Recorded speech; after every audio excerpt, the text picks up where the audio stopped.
Hello everyone. इस video में हम पढ़ने वाले हैं irrigation, crop pattern, crop protection management और एनिमल हस्बेंड्री। इसके पहले हमने पढ़ा था क्रॉप प्रोडक्शन मैनेजमेंट और उसमें हमने 3 क्रॉप प्रोडक्शन मैनेजमेंट में प्रैक्टिसेस पढ़े थे, जिसमें से न्यूट्रिएंट मैनेजमेंट पढ़ लिया है। प्रीवियस वीडियो में हमने लास्ट टॉपिक न्यूट्रिएंट मैनेजमेंट पढ़ा था एंड जहां हमने डिस्कस किया था कि किस तरह से मेन्योर और फर्टिलाइज़र मिल के न्यूट्रिएंट मैनेज करते हैं क्रॉप प्रोडक्शन। और आज हम इरिगेशन डिस्कस करेंगे।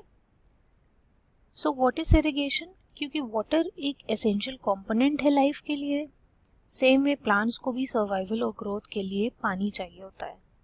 और पानी प्लांट्स को कहाँ से मिलता है? तो आंसर इसका होता है रेन वाटर। आंसर क्या होगा? Rain water. रेन वाटर से ही पानी मिलता है। लेकिन कई बार बारिश का पानी सफिशिएंट नहीं होता है। कई बार बारिश कम होने की वजह से फसलें खराब हो जाती हैं, सुना होगा। उस समय इरिगेशन काम आता है। इरिगेशन से क्रॉप प्लांट्स को पानी प्रोवाइड किया जाता है अलग अलग मेथड से। तो यहाँ से हम शुरू करेंगे इरिगेशन। तो इसमें भी एनसीईआरटी में भी यही पहले पैराग्राफ में लिखा हुआ है कि mostly agriculture in India is rain fade. Rain पे डिपेंडेंट होता है एग्रीकल्चर। लेकिन कई बार क्या होता है, मॉनसून जो है टाइमली नहीं आते हैं या फिर सफिशिएंट रेनफॉल नहीं होती है उस जगह पे जहाँ पे ग्रो होते हैं क्रॉप। तो पुअर मॉनसून की वजह से कई बार क्रॉप फेलियर हो जाता है। और इंश्योरिंग दैट क्रॉप्स को वाटर भाई सही समय पे मिलता रहे उनके ग्रोइंग पीरियड में, तो ऐसा करने के लिए इरिगेशन यूज़ किया जाता है डिफरेंट मेथड से। यहाँ पे एक छोटे से बॉक्स में ड्रॉट के बारे में दिया हुआ है। ड्रॉट अगर बिकॉज ऑफ स्कैसिटी और इरेगुलर डिस्ट्रीब्यूशन ऑफ रेन, अगर स्कैसिटी है पानी की किसी जगह पे या फिर बहुत इरेगुलर डिस्ट्रीब्यूशन है बारिश के पानी की, तो वहाँ पे ड्रॉट आ जाता है। ड्रॉट मतलब सूखा पड़ना। Drought poses a threat to rain fed farming areas. Drought एक थ्रेट होता है जहाँ भी फार्मिंग पूरी तरीके से डिपेंडेंट होती है रेन पर ही, तो वहाँ पे ड्रॉट जो है बहुत ज़्यादा थ्रेट हो जाता है। फार्मर्स के लिए बहुत ज़्यादा नुकसान हो जाता है उस पीरियड में, क्योंकि क्रॉप प्रोडक्शन बहुत कम हो जाता है और लाइट सॉइल्स जो है वो लेस उनके पास रिटेंशन कैपेसिटी होती है वाटर की।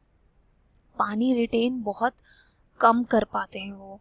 तो इन लाइट सॉइल एरियाज में क्रॉप्स कई बार ड्रॉट की वजह से खराब हो जाते हैं।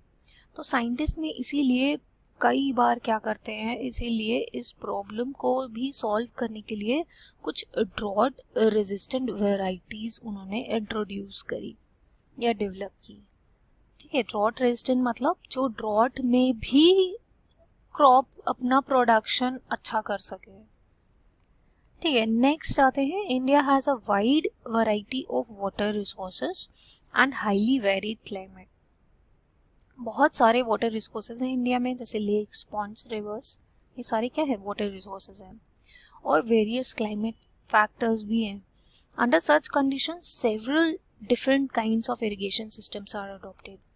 तो ऐसी कंडीशन में कई सारे इरिगेशन सिस्टम अडॉप्ट किए गए हैं वाटर सप्लाई करने के लिए एग्रीकल्चर लैंड में।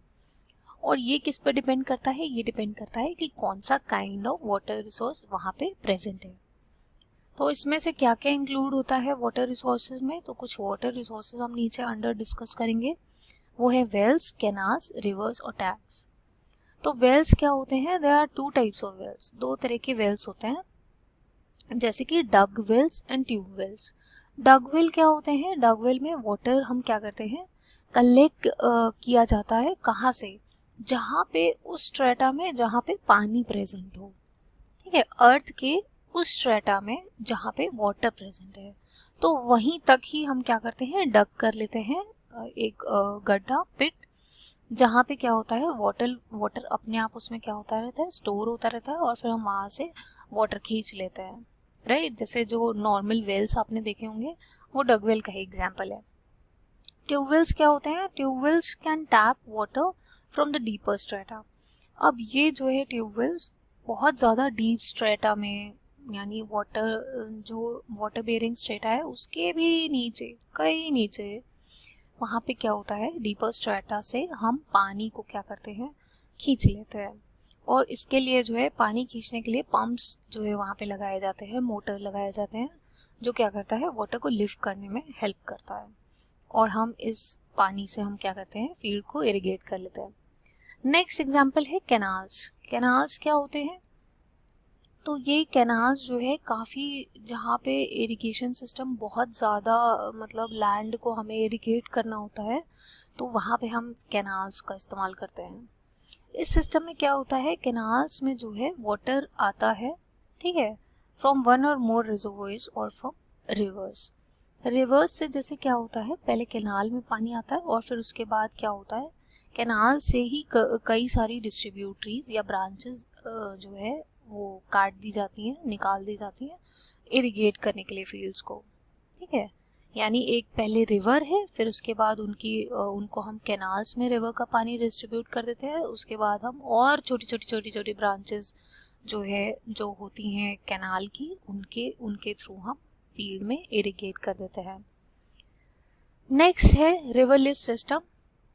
इन areas where canal flow is insufficient और इरेगुलर, जहाँ पे कैनाल फ्लो जो है वो इनसफिशिएंट होता है और इरेगुलर होता है कई बार, क्योंकि जो है रिजर्वॉयर से जो पानी है वो बहुत कम रिलीज हो पाता है कई बार, है ना।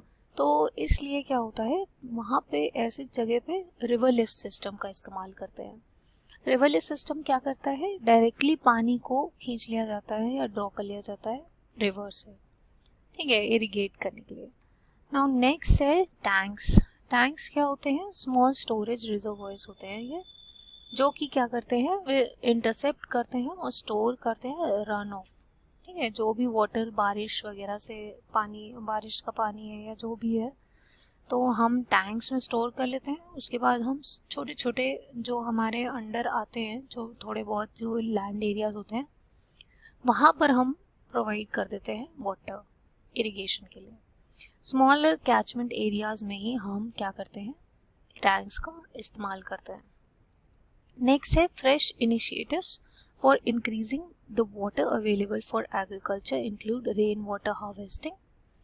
ये बहुत ही हॉट टॉपिक्स है, rain water harvesting and water shade management.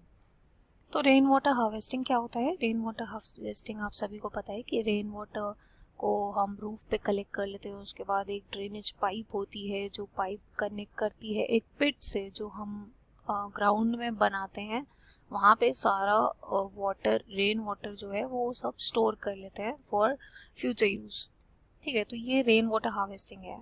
And water shade management क्या है? वाटर शेड मैनेजमेंट जैसे कई जगहों पर क्या होता है, बारिश हो रही है तो पानी कई बार फ्लो हो जाता है, तो इस जिसकी वजह से क्या होता है, वो पानी सॉइल इरोजन भी इनडायरेक्टली कर रहा है, ठीक है। तो ये इससे जो है वाटर शेड मैनेजमेंट एक तरीके से क्या करते हैं, वहाँ पे छोटे छोटे पिट्स होते हैं लैंड में, जैसे कई सारे पिट्स हो जाते हैं, और फिर वहाँ पे वाटर, रेन वाटर जो कलेक्ट हो जाता है, उसके बाद हम एक मेन रिवर में उन सारे जो पिट्स के पानी को हम कनेक्ट कर देते हैं, तो वहाँ पे और फिर मेन रिवर में उसको, उसका बहाव कर देते हैं, ठीक है। तो ये होता है water shade management.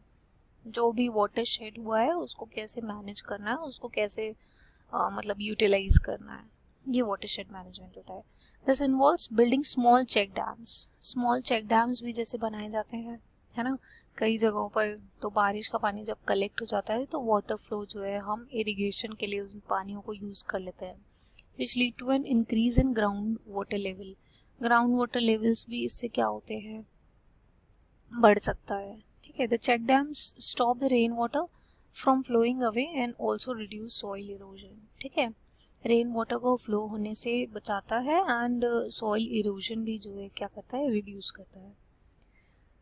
Next topic है cropping pattern. Different ways of growing crops can be used to give maximum benefit. Mixed cropping is growing 2 or more crops simultaneously on same piece of land. तो सबसे पहला जो cropping pattern है वो यहाँ पे दिया हुआ है मिक्स क्रॉपिंग। मिक्स क्रॉपिंग में क्या होता है कि हम 2 या 2 से ज़्यादा क्रॉप्स को हम क्या करते हैं साइमल्टेनियसली, यानी एक ही टाइम पे एक ही पीस ऑफ लैंड पे हम ग्रो करते हैं उनको। जैसे फॉर एग्जांपल वीट को ग्राम के साथ हमने ग्रो कर लिया, ठीक है, या फिर वीट को मस्टर्ड के साथ ग्रो कर लिया, या ग्राउंड नट को हमने सनफ्लावर के साथ ग्रो कर लिया। तो इससे क्या होता है कि रिस्क रिड्यूस हो जाता है। कैसा रिस्क?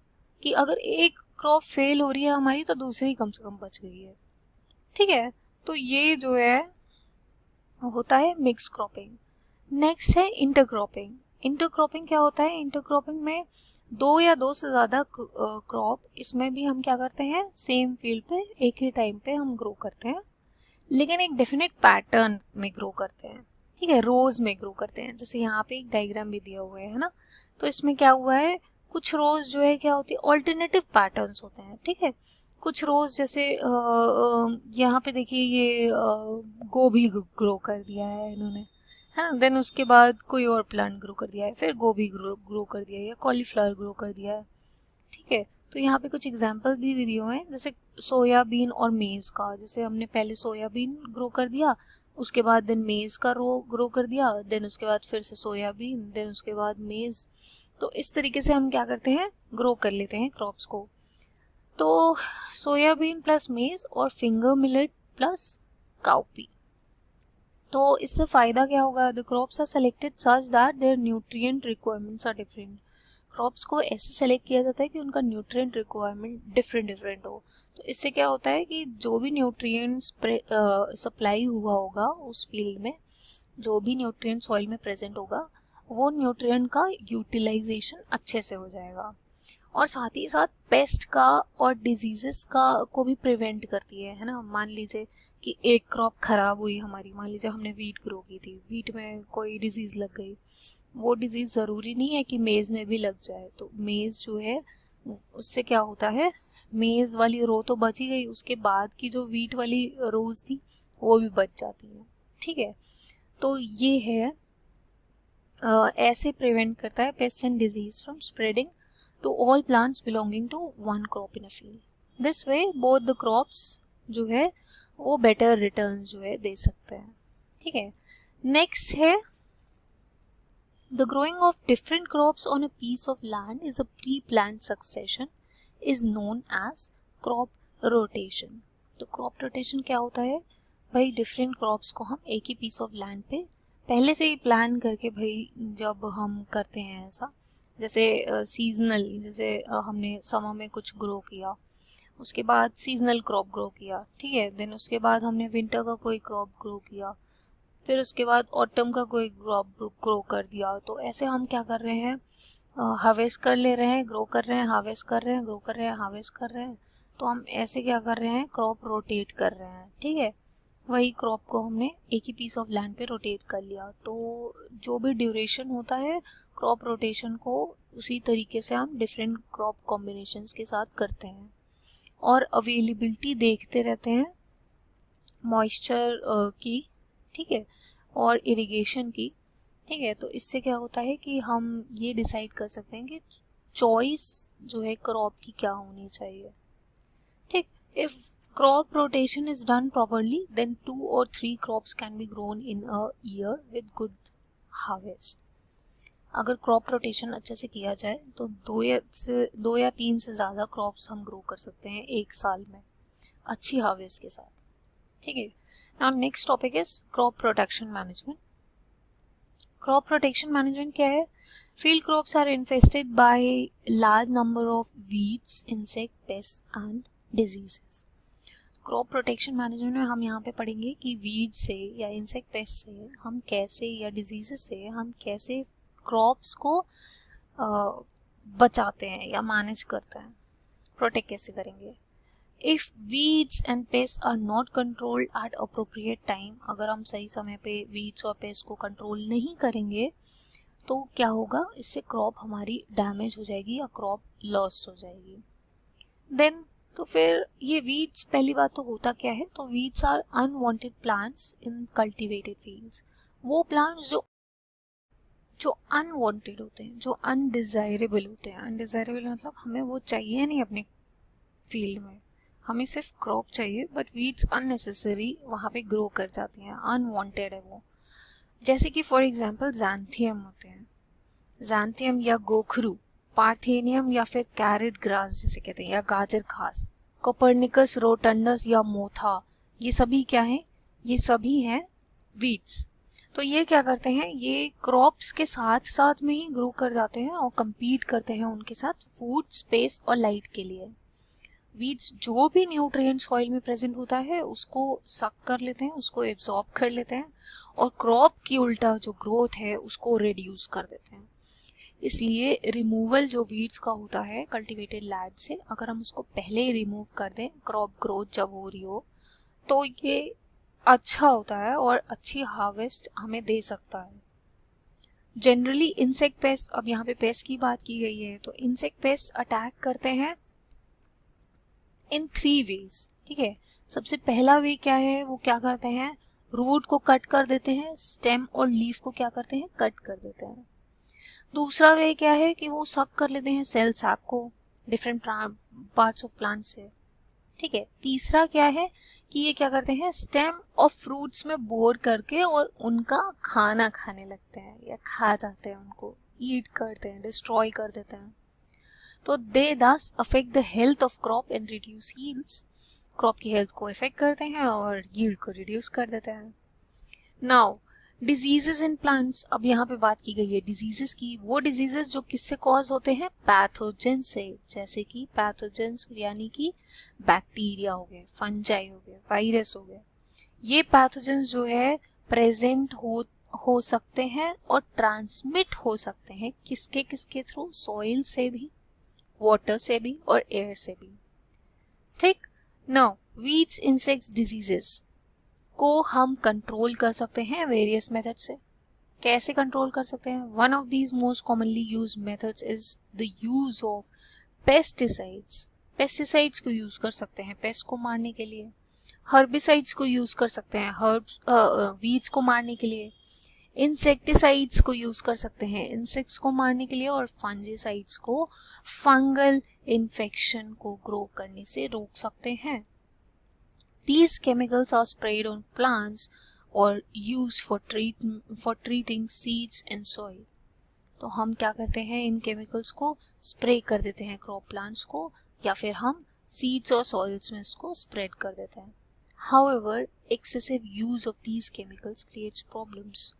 Excessive use अगर हम इसका करते हैं इनका, इन केमिकल्स का, आफ्टर ऑल है तो ये केमिकल्स, और ये सॉइल को खराब कर सकते हैं। Since they can be poisonous, ये poisonous भी हो सकते हैं कई प्लांट्स और एनिमल स्पीशीज को, और ये environmental pollution भी कॉज करते हैं, ठीक। Weed control method also includes mechanical removal. By weedicides तो ठीक है, हमने वीडीसाइड्स डाल के हम वीड्स को प्रिवेंट कर सकते हैं उनकी ग्रोथ को, पर अगर हमें केमिकल को नहीं यूज करना है तो हम एक मेथड और इस्तेमाल कर सकते हैं, वो है मैकेनिकल रिमूवल। और मैकेनिकल रिमूवल क्या होता है कि हम क्या करें, सिंपली उसको हैंड से रिमूव कर दें जब वो छोटे छोटे होते हैं तो। नेक्स्ट है प्रिवेंटिव मेथड्स। प्रिवेंटिव मेथड्स क्या है भाई, वीड्स ग्रो ही ना करे तो उसके लिए हम क्या करें, प्रिवेंशन मेथड्स यूज कर लें, जैसे कि प्रॉपर सीड बेड प्रिपरेशन। अब ये क्या है, प्रॉपर सीड बेड प्रिपरेशन में क्या क्या आ जाएगा, जैसे हम क्या करें, जो जितने भी पुरानी घासें हैं या वीड्स हैं उसको पहले ही रिमूव कर लें, है ना, हाथों से या वीड किलर स्प्रे से, ठीक है। और या फिर हम क्या करें, सॉइल को भाई डग कर लें, दूसरी बार सॉइल को ढक कर लें, और फिर या फिर हम रोटोवेट कर दें उसको, ठीक है। कम से कम 30 सेंटीमीटर की डेप्थ पे हम सॉइल को रोटोवेट कर लें, या फिर सॉइल को फिर उसके बाद इतना करने के बाद पहला हमने क्या किया कि जो भी पुरानी घासें और वीड्स वगैरह हैं उनको हमने हाथों से रिमूव कर दिया। देन उसके बाद हमने सॉइल को क्या किया, 30 सेंटीमीटर की डेप्थ पर रोटोवेट कर दिया। उसके बाद हम थोड़े टाइम के तक के लिए इसको छोड़ देते हैं, कम से कम 4 से 6 हफ्ते के लिए हम इसे छोड़ देते हैं सॉइल को, ताकि वो अच्छे से सेटल हो जाए। तब जाके हम फिर क्या करते हैं, सो करते हैं क्रॉप को। और टाइमली अगर हम सो करते हैं क्रॉप को, timely sowing of crops, timely sowing अगर हम करते हैं क्रॉप्स का, ठीक है, तो इससे क्या होगा, जैसे प्लांटिंग कोई भी, जैसे प्लांट कब किस प्लांट को हमें करना है, सो करना है, उसको अरेंजमेंट भाई करें, इस तरह से अरेंज करें कि भाई प्लांट्स जो है उनको सफिशिएंट टाइम मिल जाए कि वो अपनी वेजिटेटिव ग्रोथ को कंप्लीट कर सकें, ठीक है। तो ये हो जाता है। देन उसके बाद इंटरक्रॉपिंग एंड क्रॉप रोटेशन से भी हम क्या कर सकते हैं, वीड कंट्रोल कर सकते हैं, ठीक है। Some other preventive measures against pests are the use of resistant varieties.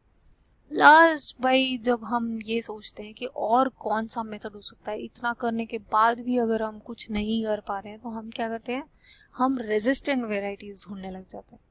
अब ये वेराइटीज क्या है, रेजिस्टेंट वेराइटीज होती हैं वो वेराइटीज जो किसी डिजीज को लेके रेजिस्टेंट है।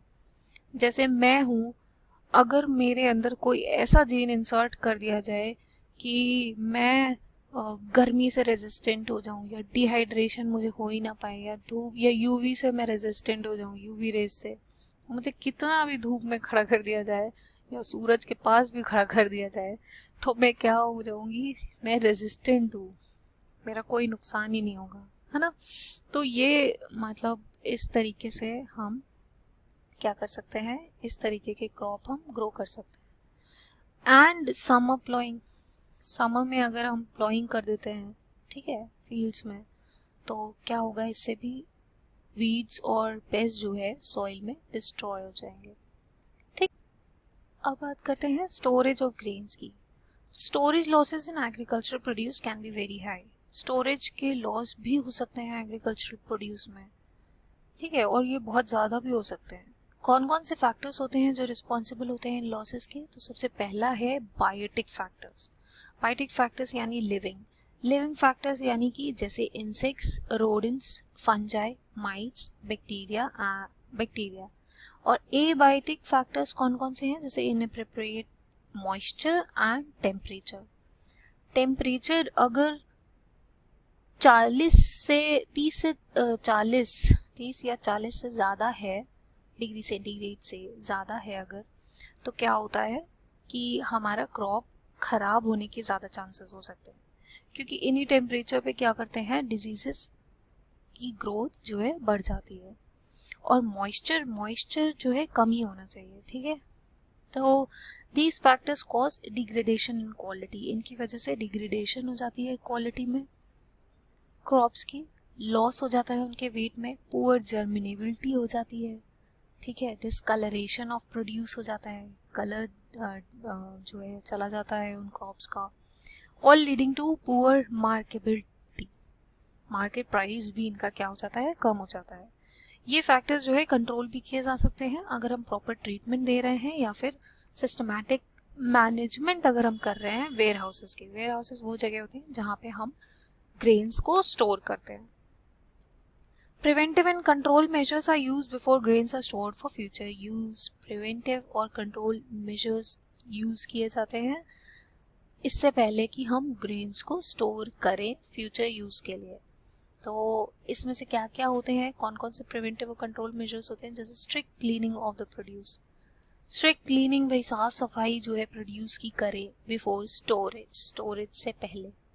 Proper drying of the produce first in the sunlight, properly हम क्या करें, ड्राई कर दें उनको सनलाइट में सबसे पहले, और फिर उसके बाद शेड में। फ्यूमिगेशन यूजिंग केमिकल्स, फ्यूमिगेशन जो है using chemicals that can kill paste.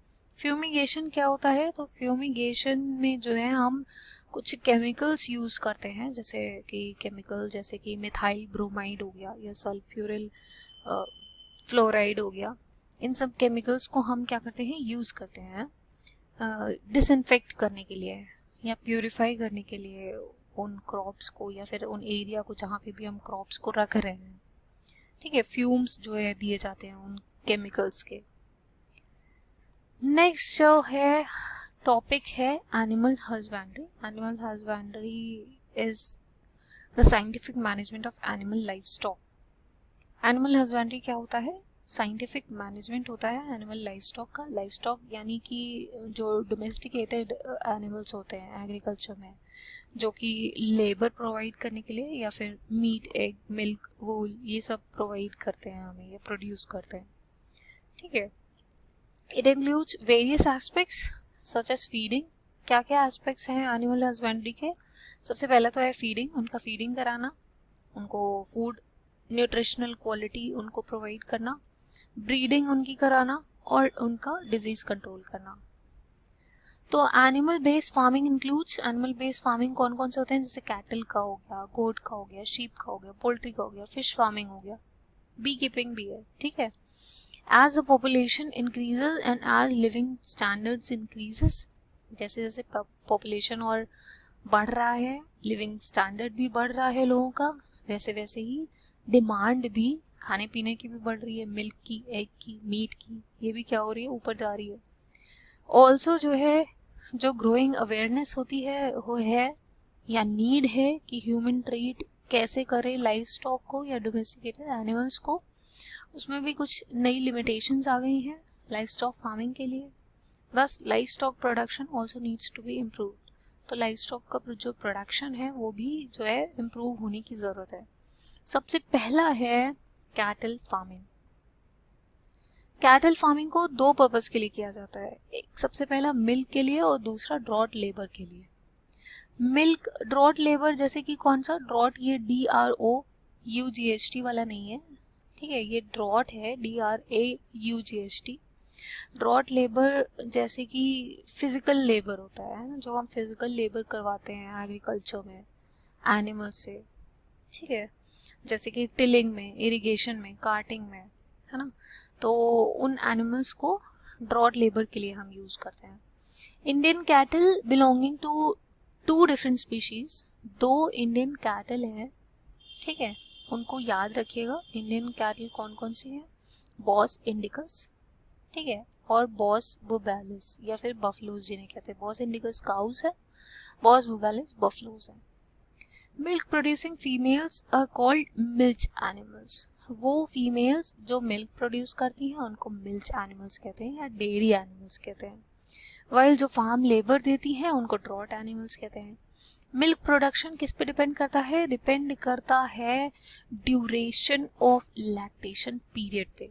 Lactation period मतलब कि वो पीरियड जब मिल्क का प्रोडक्शन होता है आफ्टर द बर्थ ऑफ काल्फ. काल्फ यानी बछड़ा. बछड़े का जब बर्थ होता है तो जो मिल्क प्रोड्यूस होता है उस टाइम पे उसको लैक्टेशन पीरियड कहते हैं काऊ का. ठीक है. So milk production can be increase by increasing the lactation period. तो मिल्क प्रोडक्शन हम कैसे इंक्रीज कर सकते हैं? अगर हम लैक्टेशन पीरियड उनका बढ़ा दें. और एग्जॉटिक और फॉरेन ब्रीड्स को हम सेलेक्ट क्यों करते हैं? इसलिए सेलेक्ट करते हैं क्योंकि उनका लॉन्ग लैक्टेशन पीरियड होता है. ठीक है. और हम उनकी क्या करा देते हैं? ब्रीडिंग करा देते हैं लोकल ब्रीड्स के साथ. अब लोकल ब्रीड्स के साथ क्यों कराते हैं? लोकल ब्रीड्स में ऐसा खास क्या है? तो लोकल ब्रीड्स में एक्सीलेंट रेजिस्टेंस होता है डिजीजेस का. उनमें एक्सीलेंट रेजिस्टेंस होता है डिजीज से, वो बचाव अपना कर लेते हैं. ठीक है. तो इसलिए हम क्या करते हैं? एग्जॉटिक ब्रीड्स का लोकल ब्रीड्स के साथ ब्रीडिंग करवा लेते हैं. ठीक है. ताकि हमें डिजायर्ड क्वालिटीज मिल सके, वो जो हमें चाहिए. सबसे पहला हमें ज़्यादा मिल्क प्रोडक्शन वाला एनिमल भी मिल गया और दूसरा जो है हमें डिजीज रेजिस्टेंट भी मिल गया variety.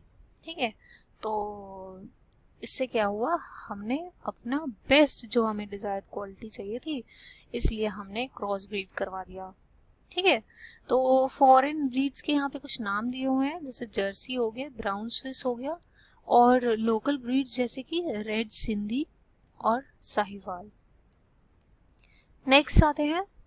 Proper cleaning and shelter facilities for cows and buffaloes are required for human farming. तो प्रॉपर इनकी भाई क्लीनिंग और शेल्टर की भाई सुविधा भी करनी पड़ेगी काऊ और बफलोस की मतलब कैटल फार्मिंग के लिए उनकी हेल्थ का ध्यान देना पड़ता है, उनका प्रोडक्शन जो है क्लीन मिल्क का भी हो, इसका भी ध्यान देना पड़ता है। तो एनिमल्स को रेगुलर ब्रशिंग की ज़रूरत होती है भाई, धूल मिट्टी उनके ऊपर से झाड़ने के लिए, या जो भी लूज हेयर हैं जो झड़ रहे हैं वो भी जो है वो करने के लिए, हटाने के लिए हमें उनकी प्रॉपर जो है क्लीनिंग ब्रशिंग करनी पड़ती है।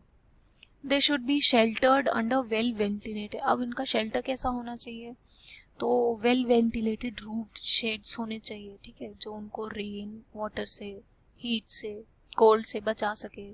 और फ्लोर जो होना चाहिए वो स्लोप्ड होता है थोड़ा सा, ठीक है। स्लोप्ड क्यों होता है, जिससे कि कोई भी पानी का रुकाव ना हो उस जगह पे, सूखा रहे वो जगह, ठीक है, ताकि सफाई मेंटेन रहे।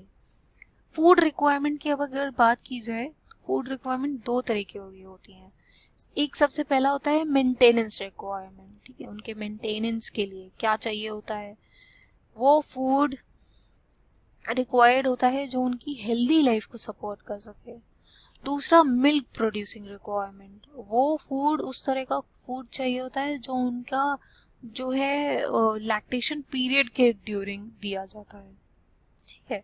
तो एनिमल फीड इंक्लूड्स क्या क्या इंक्लूड होता है एनिमल फीड में, रफेज जो कि जिसमें क्या होता है, ज़्यादातर फाइबर होता है, और कंसंट्रेट्स which are low in fibre, या फिर क्या, कंसंट्रेट्स जो कि लो हो फाइबर में और जिसमें क्या हो, हाई लेवल प्रोटीन का हो और बाकी न्यूट्रिएंट्स का हो, ठीक। तो कैटल को जो है बैलेंस राशन चाहिए होता है, ठीक है, कंटेनिंग ऑल न्यूट्रिएंट्स, सारे न्यूट्रिएंट्स जिसमें प्रोपोर्शनेट थोड़े थोड़े अमाउंट में सब कुछ हो, ठीक।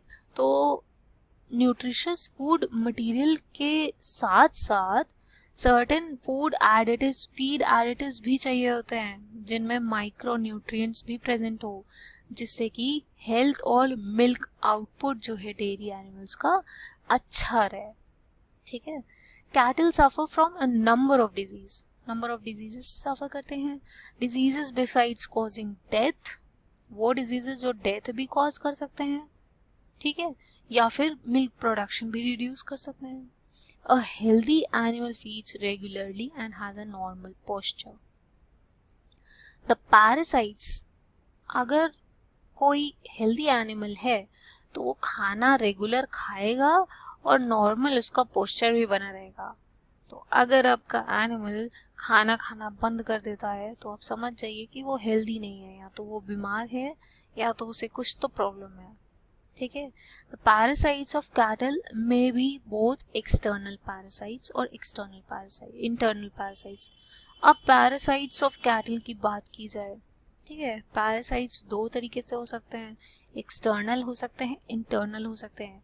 एक्सटर्नल पैरासाइट्स वो होते हैं जो हमारी ऊपर की बॉडी पे रहते हैं, ठीक है, जो कैटल के ऊपर की बॉडी पे रहेंगे या स्किन पे रहेंगे, ठीक है, मेनली स्किन डिजीज कॉज करते हैं, ठीक है।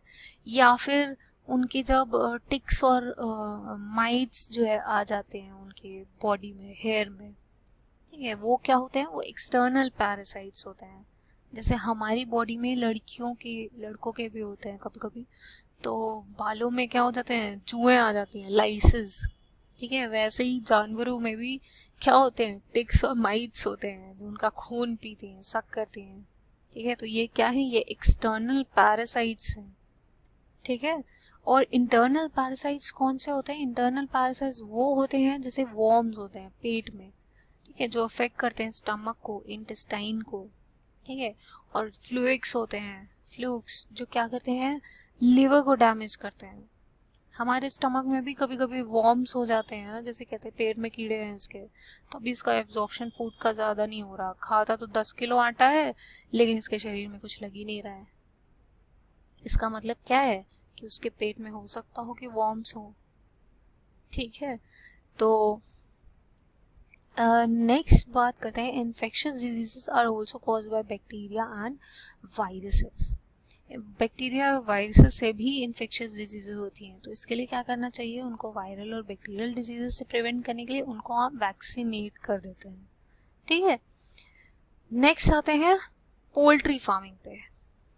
तो पोल्ट्री क्या होता है? Poultry farming is undertaken to raise domestic fowl for egg production and chicken meat. ठीक है, तो पोल्ट्री फार्मिंग जो है किस लिए की जाती है? डोमेस्टिक फाउल को देख रेख करने के लिए, एक प्रोडक्शन जो है होता रहे, ठीक है, और चिकन मीट के लिए। ठीक, therefore improved poultry breeds are developed.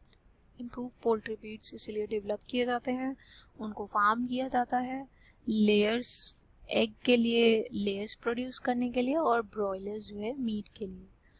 तो दो टाइप होते हैं इसमें पोल्ट्री के, एक होते हैं लेयर्स और एक होते हैं ब्रॉयलर्स। ठीक है, तो इनका जो है अलग अलग तरीके से इनका देख रेख भी किया जाता है, इनका मैनेजमेंट भी अलग अलग तरीके से ही होता है। ठीक है, क्यों मैनेजमेंट अलग तरीके से होगा? क्योंकि लेयर्स तो भाई केवल एग प्रोड्यूस करते हैं, उनका मतलब जो भी न्यूट्रिशन भी होता है या जो भी चीज़ें होती हैं वो मेनली उसी पे ही फोकस होता है, एग प्रोडक्शन। और ब्रॉयलर्स जो है मीट के लिए हम यूज़ करते हैं। ठीक है, तो ब्रॉयलर्स का न्यूट्रिशन अलग तरीके का होता है। जैसे इनका हम क्या करते हैं, इनको हम ज़्यादा फैट देते हैं, इनको मोटा ताज़ा पहले बनाते हैं, इनको प्रोटीन रिच डाइट देते हैं, विटामिन ए और के भी जिसमें हो, है ना, मोटा ताज़ा खूब कर देते हैं, तब उसको खाते हैं।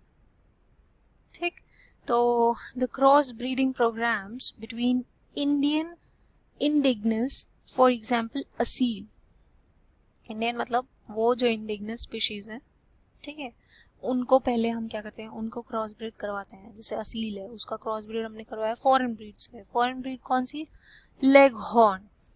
ठीक है, और किस लिए, कैसी हमको वैरायटी चाहिए होती है, किस, क्यों ऐसा कराते हैं?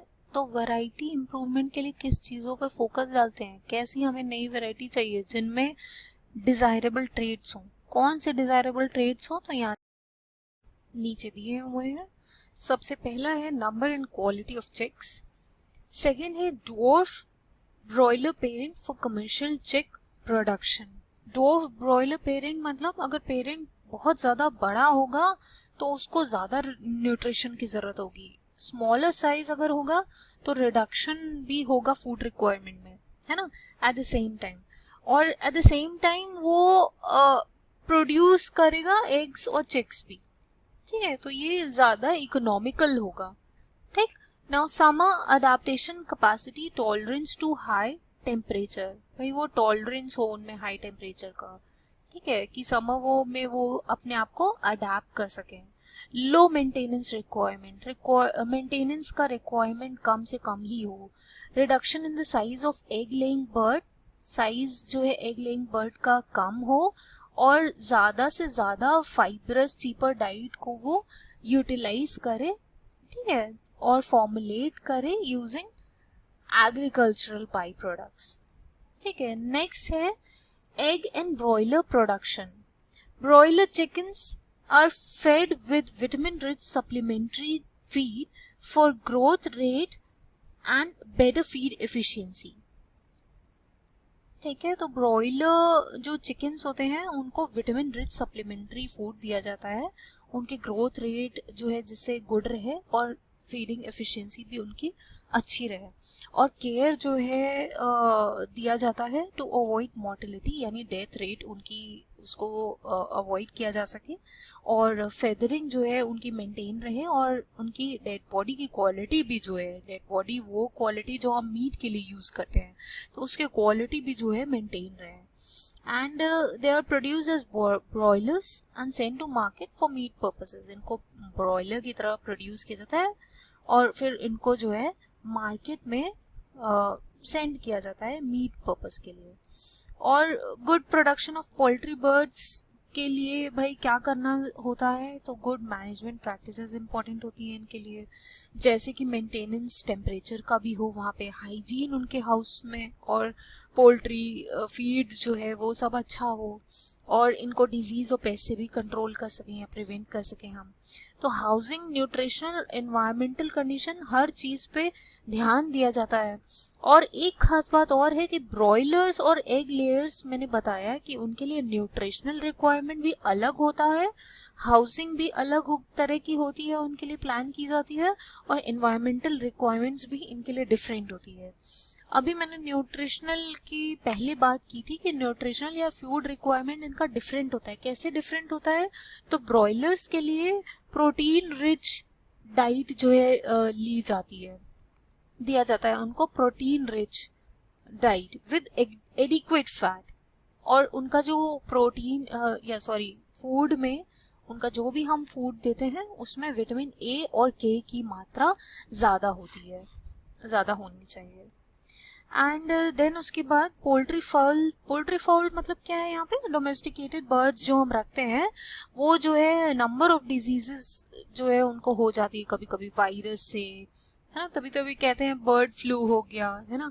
और बर्ड फ्लू कैसे होता है? ठीक है, बैक्टीरिया हो गया, फंजाई हो गए, पैरासाइट्स हो गए, ये सब जो है। और खासकर कभी कभी न्यूट्रिशनल डिफिशियंसीज भी उनको हो जाती है। तो नेसेसिटी इन सभी को अवॉइड करने के लिए हम उनको नेसेसरी रिक्वायरमेंट्स देते हैं, या प्रॉपर उनकी क्लीनिंग होनी चाहिए, सैनिटेशन उनका अच्छा होना चाहिए, उनको डिसइंफेक्टेंट से स्प्रे करते रहना चाहिए जहाँ भी वो रहते हैं, जहाँ भी उनको रखा जाता है। उनको अप्रोप्रिएट वैक्सीन देते रहना चाहिए जिससे उनको इन्फेक्शस डिजीजेस से हम बचा सकें, उनमें इन्फेक्शस डिजीजेस फैले भी ना, है ना।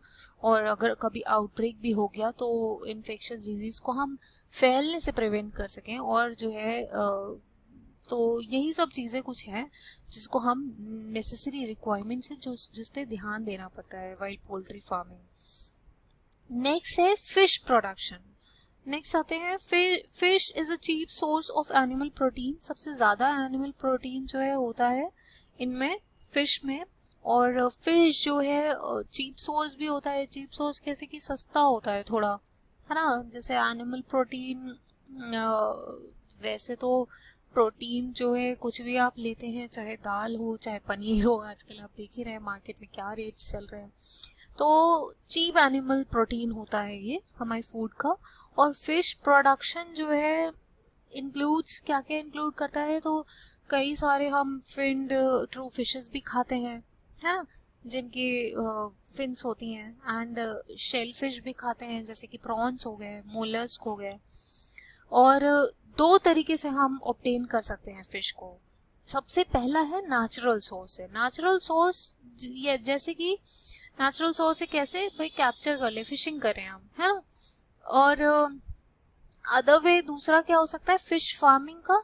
वो है कल्चर फिशरी। हम फिशेस का कल्चर कर लें, ठीक है, अपने एक्वेरियम में या किसी जगह पे। Now the water source of the fish can be either sea water और फ्रेश वाटर। या तो फिश जो है सी वाटर में भी ग्रो कर सकते हैं, मतलब प्रोड्यूस कर सकते हैं, एंड हम फ्रेश वाटर में भी उनको ग्रो कर सकते हैं।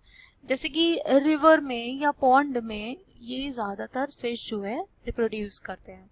Now fishing can thus be done both by capture से भी हम कर सकते हैं और कल्चर से भी कर सकते हैं, दोनों ही मरीन और फ्रेश वाटर इकोसिस्टम में। मरीन फिशरीज के बारे में चलिए देखते हैं। तो इंडिया में मरीन फिशरी रिसोर्स जो है 7500 किलोमीटर ऑफ कोस्ट लाइन या फिर डीप सीज में पाया जाता है या उसके बियॉन्ड। पॉपुलर मरीन फिशेस कौन कौन सी हैं? जैसे पॉम्फ्रे है, मैकेरल है, आपको इनके नाम याद रखने पड़ेंगे। ट्यूना है, सार्डीन्स है, एंड बॉम्बे डक। ये सारी क्या है? ये मरीन फिशेस है। मरीन फिश को क्या किया जाता है? फिशिंग नेट्स कई टाइप के आते हैं, उनसे हम क्या करते हैं, इनको पकड़ लेते हैं। और इनका यील्ड जो है इंक्रीज कहाँ पर यील्ड सबसे ज़्यादा है इनका, कहाँ पर ये सबसे ज़्यादा पाए जाते हैं, तो उसको लोकेट करने के लिए जो है कि फिश का सबसे ज़्यादा ग्रुप कहाँ पर है, तो हम सैटेलाइट्स के थ्रू पता लगा सकते हैं ये। और इको साउंडर्स भी होते हैं, कि आपने पढ़ा होगा साउंड चैप्टर में भी कि इको साउंडर्स को हम यूज़ करते हैं फिश वगैरह कहाँ पर मतलब ज़्यादा ग्रुप में पाए जाते हैं, हम ये पता लगा सकते हैं। कुछ मरीन फिश जो है वो हाईली इकोनॉमिकल वैल्यू की होती हैं, है ना, उनको भी हम फार्म करते हैं कहाँ पे, सी वाटर में। और ये कौन कौन से हैं, जैसे मोलिट्स है, भेटकी है and pearl spots, shellfish such as prawns, mussels हैं, ऑयस्टर्स हैं, साथ ही साथ सीवीड्स भी। ये सारे ही क्या है, हाईली इकोनॉमिकल वैल्यू है। और ऑयस्टर्स जो है उनको भी कल्टीवेट किया जाता है उनके पर्ल्स के लिए, जो वो मोतियां बनाते हैं। As marine fish stocks further get depleted, the demand for more fish can only be met by such culture fisheries। क्योंकि मरीन फिशेस जो स्टॉक होता है वो डिप्लीट भी होता रहता है साथ साथ में, तो इनकी डिमांड मीट करने के लिए हमें क्या करना पड़ता है, उनका कल्चर करना पड़ता है। और इस प्रैक्टिस को मैरी कल्चर कहा जाता है। ठीक है। इनलैंड फिशरीज मतलब जैसे फ्रेश वाटर रिसोर्सेज हैं। ठीक है। फ्रेश वाटर रिसोर्सेज में क्या क्या आता है, जैसे कैनाल्स हैं, पॉइंट्स हैं, रिजर्वॉयर्स हैं, रिवर्स हैं। और brackish water resources, brackish water मतलब जहां पर सी वाटर फ्रेश वाटर दोनों ही मिक्स रहते हैं। ठीक है, जैसे कि एस्चुरीज है, लेगून्स हैं। तो ये सारे क्या है, इंपॉर्टेंट फिश रिजर्वॉयर्स हैं। while capture fishing is also done in such inland water bodies, the yield is not high। yield जो है हाई नहीं होता है inland water bodies में। ज़्यादातर फिश प्रोडक्शन जो है इन रिसोर्सेज से इस थ्रू एक्वाकल्चर के थ्रू होता है। एक्वाकल्चर मतलब वाटर में इनका कल्चर करना। फिश कल्चर जो है समटाइम्स कैसे किया जाता है, कभी कभी राइस क्रॉप के कॉम्बिनेशन में भी किया जाता है, जहाँ पे जिससे कि क्या हो सके, जो पैडी फील्ड में क्योंकि वाटर का रिक्वायरमेंट बहुत ज़्यादा होता है, तो वाटर क्योंकि वहाँ पे प्रेजेंट होता है तो हम फिश को भी वहाँ पे ग्रो कर सकते हैं। ज़्यादा इंटेंसिव फिश फार्मिंग के लिए हम क्या करते हैं, composite fish culture system. Composite fish culture system क्या होता है, जहाँ पे मिक्स्ड ब्रीड्स रहती हैं फिश की। ठीक है, मिक्स्ड, दोनों लोकल और इम्पोर्टेड फिशेस सारी ही उसमें प्रेजेंट होती हैं ऐसे सिस्टम में। ठीक है, जैसे कि इन सिस्टम में क्या होता है, कॉम्बिनेशन ऑफ 5 और 6 fish species is use in a single fish pond. एक सिंगल फिश पॉन्ड में 5 से 6 फिश स्पीशीज जो है ग्रो किए जाते हैं। और ये स्पीशीज जो है सेलेक्ट किए जाते हैं ऐसे कि इनको फूड के लिए compete ना करना पड़े। यानी कि जो फिश घास खाती होगी वो बाकी फिशेस क्या पता घास ना खाती हूँ। ठीक है, जो जू प्लैंक्टॉन्स पे फीड करती हूँ वो बाकी ना करते हो। ठीक है, तो इस तरीके से जो है ग्रो किया जाता है। एज अ रिजल्ट क्या होता है, फूड अवेलेबल जो सारे पार्ट में, पॉन्ड के सारे पार्ट में, जैसे मिड जोन है, या सबसे पहले तो सरफेस फीडर्स हैं, सरफेस है, फिर उसके बाद मिड जोन है, फिर उसके बाद जो है बॉटम है। तो ये सारे जोन्स में सी के क्या होता है कि वहाँ पे प्रेजेंट जो भी चीज़ें होती हैं, फूड जो भी अवेलेबल होता है वहाँ पे, उन पे अलग अलग स्पीशीज डिपेंड करती हैं या फीड करती हैं। जैसे कि एग्जांपल देख लेते हैं, जैसे कि कैटलाज हैं, ये क्या होते हैं, सरफेस फीडर्स होते हैं, जो भी चीज़ें सरफेस पे ग्रो कर रही होंगी उनको फीड करेंगे। रोहूज हैं, रोहूज मिडिल जोन फीडर हैं। ठीक है, मिडिल जोन में जो भी चीज़ें प्रेजेंट होंगी उनको फीड करेंगे। मृगल्स एंड कॉमन कार्प्स हैं, ये बॉटम फीडर्स हैं, ये नीचे ही रहते हैं। देन उसके बाद ग्रास कार्प्स जो है वो वीड्स को फीड करते हैं, जो भी घास फूस या वीड्स प्रेजेंट होंगी उनको ग्रास कार्प्स कहते हैं, तो वो ग्रास कार्प्स को ही फीड करते हैं। तो ये सारे ही अपना अपना खाने का इंतजाम करके रखते हैं, अपने अपने खाने को ही खाते हैं। ये नहीं कि ग्रास कार्प जाके सरफेस फीडर्स को खा रहा है या सरफेस फीडर बन गया जाके वो सरफेस की चीज़ों को खा रहा है, ऐसा नहीं होता है। तो इससे क्या होता है, कंपटीशन लेस होता है उस जगह पे। ठीक है, तो स्पीशीज जो है सबसे ज़्यादा वैरायटी जो है या सबसे ज़्यादा फिशेस का स्पीशीज कहाँ पे पाई जाएंगी, कॉम्पोजिट फिश कल्चर सिस्टम में। तो इससे क्या होता है, इससे फिश का यील्ड जो है पॉन्ड में इंक्रीज हो जाता है। अब एक प्रॉब्लम भी है कॉम्पोजिट फिश कल्चर सिस्टम में। वो प्रॉब्लम क्या है, तो क्या होता है कि ये फिशेस जो है इनको ब्रीड करने के लिए ये खाली ये ब्रीडिंग मॉनसून सीजन में ही करते हैं। ठीक है, इवन अगर फिश जो है सिलेक्टेड वाइल्ड से अगर सेलेक्ट किया गया है तो इनको जो है मिक्स किया जा सकता है अदर स्पीशीज के साथ कभी कभी, है ना। तो मेजर प्रॉब्लम फिश फार्मिंग की जो है क्या होती है, वो मेनली होती है कि फिश सीड क्वालिटी जो है अच्छी नहीं मिलती है, ठीक है। तो इस प्रॉब्लम को ओवरकम करने के लिए जो है कई काम किए जा रहे हैं, और एक एक प्रोसेस भी है जिससे हम कर सकते हैं इसको, मतलब प्रॉब्लम को ओवरकम, वो है हार्मोनल स्टिमुलेशन। हार्मोनल स्टिमुलेशन के थ्रू हम क्या करते हैं, जो है इस प्रॉब्लम को ओवरकम कर सकते हैं कि गुड क्वालिटी सीड जो है अवेलेबल करा सकते हैं। अब जो है this has insured the supply of pure fish seed in desired quantities. वो डिजायर्ड क्वांटिटीज जो हमको चाहिए वो हम प्योर फिश सीड में ही सप्लाई कर देते हैं, ठीक है। नेक्स्ट आते हैं बी कीपिंग। बी कीपिंग क्या है, honey is widely used and therefore bee keeping for making honey has become an agricultural enterprise.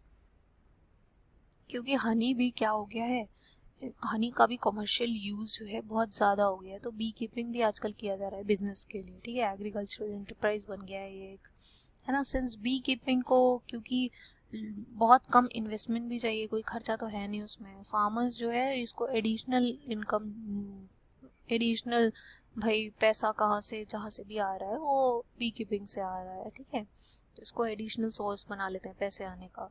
तो in addition to honey, honey के साथ साथ जो है बी हाइव जो है साथ साथ में वैक्स भी जनरेट करते हैं या प्रोड्यूस करते हैं, ठीक है, जिनका क्या होता है मेडिसिनल क्वालिटी होती है उनमें, ठीक है। तो इनको क्या किया जाता है, मेडिसिनल प्रिपरेशन के लिए यूज़ किया जाता है।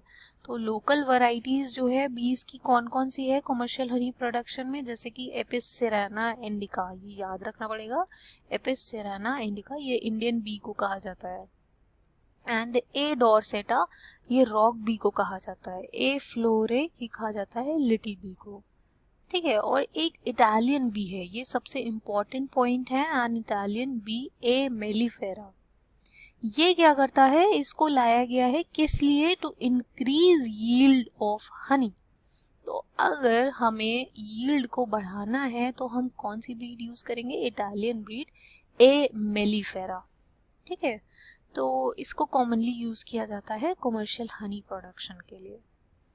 नेक्स्ट जो है, इटालियन बीज have high Honey collection capacity. तो इनके पास काफ़ी ज़्यादा कलेक्शन, हनी की कलेक्शन कैपेसिटी होती है, साथ ही साथ में ये स्टिंग भी कुछ कम ही करते हैं, और ये जो है काफ़ी देर तक अपने बी हाइव्स में रहते हैं और बहुत अच्छे से ब्रीडिंग करते हैं, ठीक है। तो कमर्शियल हनी प्रोडक्शन के लिए जो है हम इन्हीं को यूज़ करते हैं, और बी फार्म्स और एपीरीज बनाते हैं। एपीरीज को क्या होती है, वो जगह जहाँ पे बीज को रखा जाता है। The value or quality of honey depends upon the pasturage. Pasturage क्या है, वैल्यू और क्वालिटी जो हनी की है वो किस पे डिपेंड करेगी, सबसे पहले पैस्चरेज पे। पैस्चरेज वो प्लांट्स होते हैं जिससे बीज जो है क्या करते हैं, पोलन कलेक्ट करते हैं या नेक्टर जो है कलेक्ट करते हैं, और वो लेकर आते हैं बी हाइव में, ठीक है।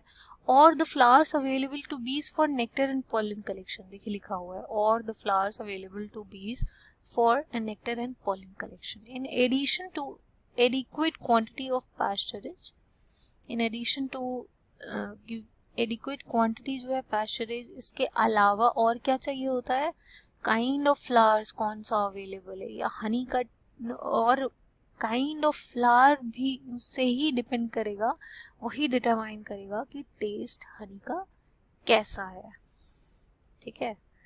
तो ये हो गया है चैप्टर फिनिश। आई होप आपको समझ में आ गया हो ये